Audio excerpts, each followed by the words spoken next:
Hello, I'm Chema Cabrero, and I'm in charge of the Military Vehicle Modeling Department at 𝗥𝘂𝗯𝗶𝗶𝗍𝗂 𝗔𝘂𝗋𝗃. In today's video, we will show you the complete assembly and painting process of the Rubicon Models Panzer III. The kits of this brand are designed as advanced tabletop models, both for their details and for their scale of 28 mm or 1/56.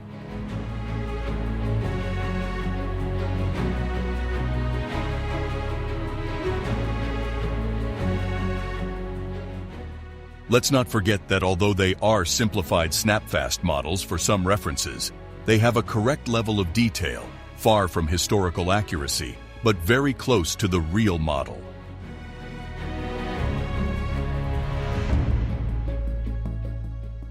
The concept of the kit and its number of parts make the assembly process very simple. Some of the parts are of the snapfast type, with easy assembly, but in my case, and as a personal option, I chose to reinforce all the joints and parts of the kit with glue for plastic. The design of the kit will make the painting process much easier.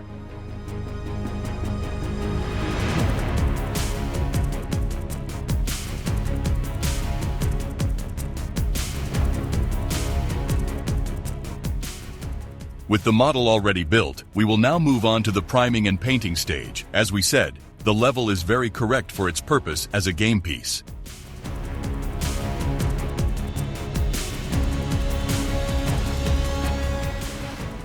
We will use the reference German Panzer Gray for the primer and base color.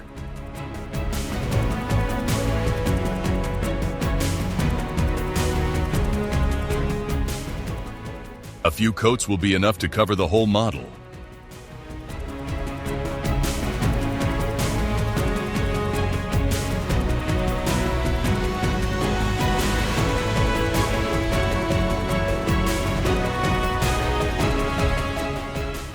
We choose several gray references to represent the effects of volume, light, and shadow.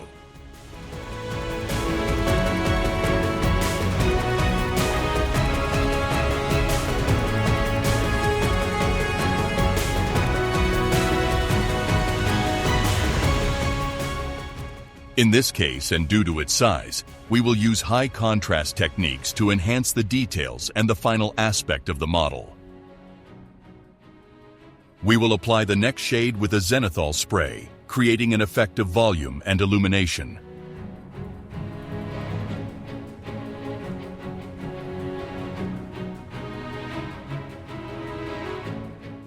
The next lighter shade is used to paint small details with a brush, increasing the effect of light and contrast.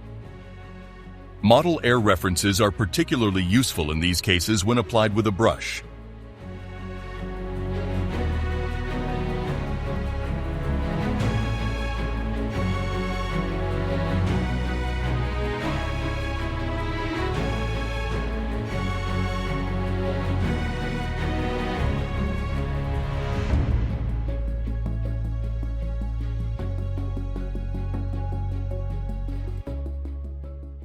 We should not worry about excessive contrast between elements at this stage. The following steps will unify these tones.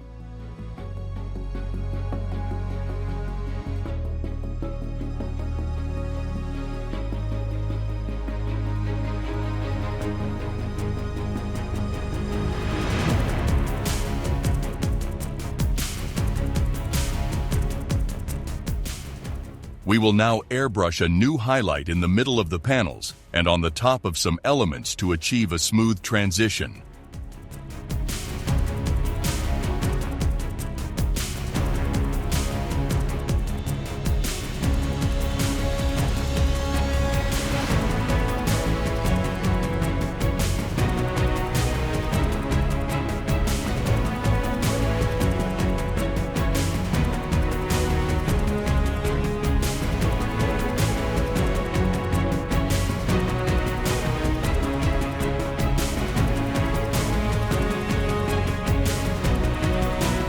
The tracks will receive a coat of dark brown RLM 6171.042.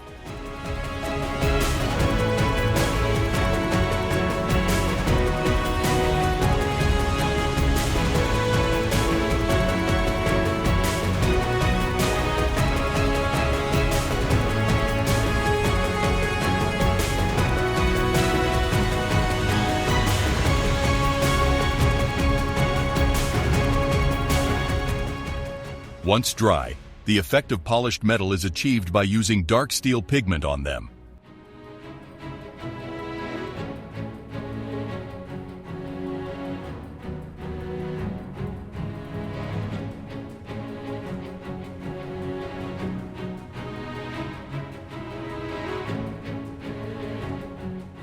The final result is very satisfying and realistic.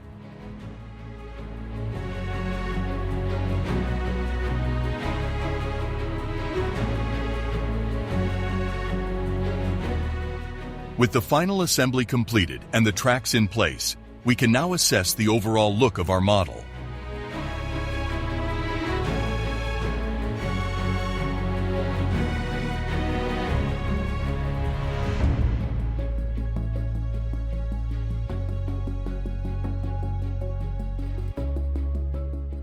We will now use a well-known technique, the dry brush method, to apply a very light color to the edges, details, and raised parts.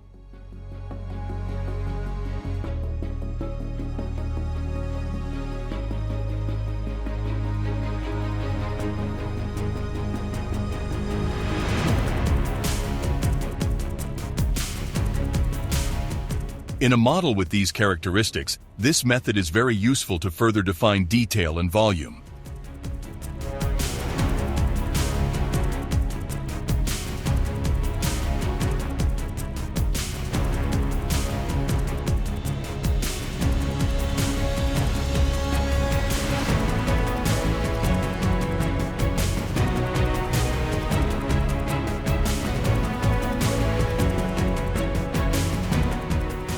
The final effect looks very attractive on the model. We will now paint the small details and wooden parts with a brush.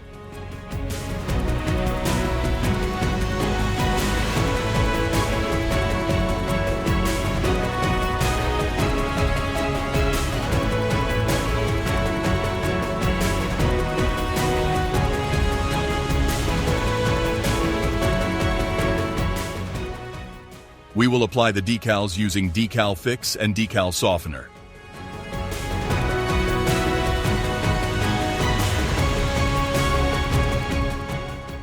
Decal Fix prepares the surface of the model to improve the adhesion of the decal. Decal Softener softens the decal to optimize its fit on the model surface.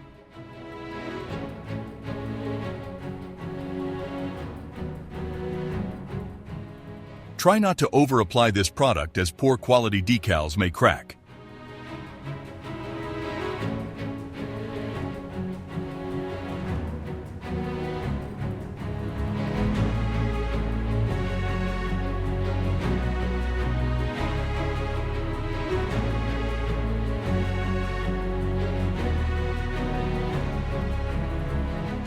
We now move on to the filters and washes stage to represent the effects of dirt and wear.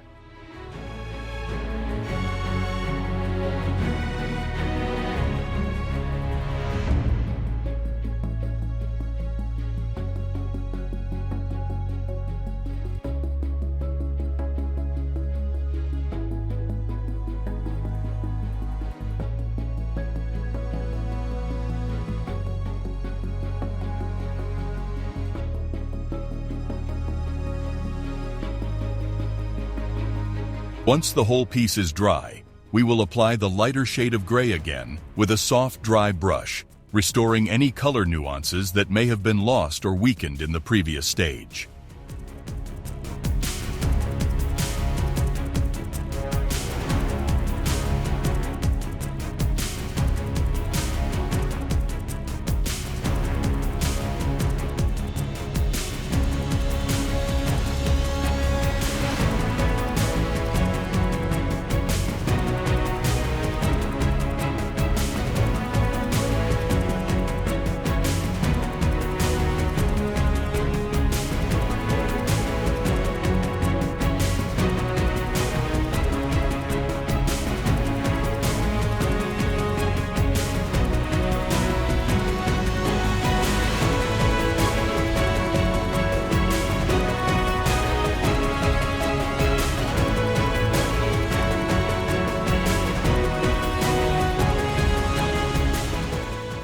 Gradually, the model shows more and more balanced effects of volume, light, and dirt.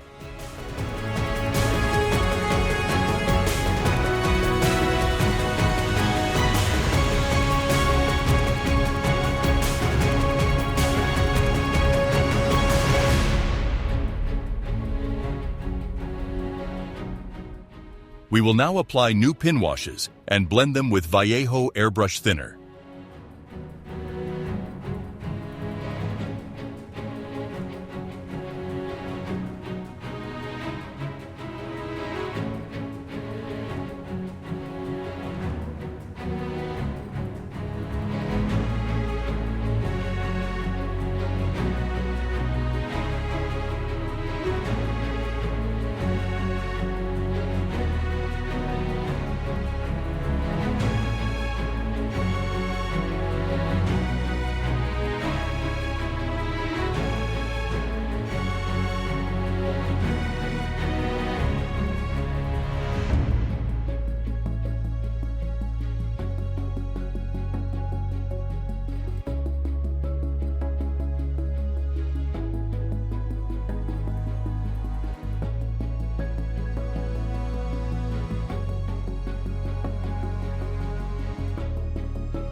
We will now add dust and mud effects by airbrushing a dusting of Off-White 71.270 from Model Air.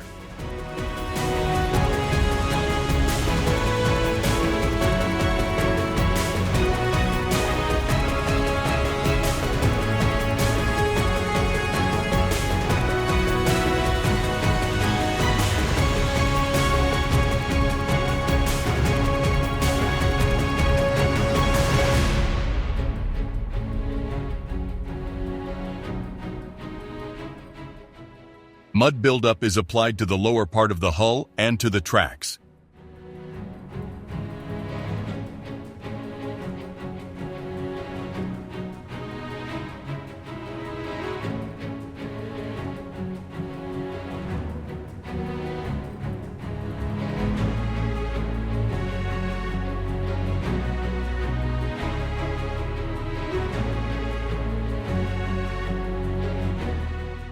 Using a sponge, apply the lighter shade of blue-gray to the areas that will see the most wear and tear.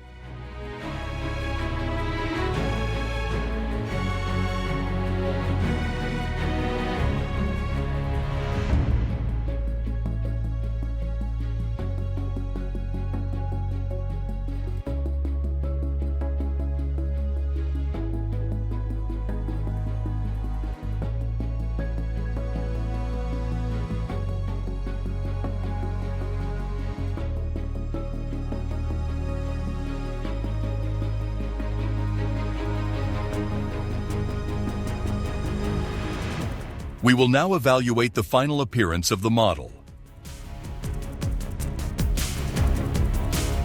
To finish the model, we will reproduce the volume created by the dried mud on the sides of the hull and tracks using a mixture of pigments and Vallejo airbrush thinner, applying the mixture to the surface while avoiding unnatural symmetries.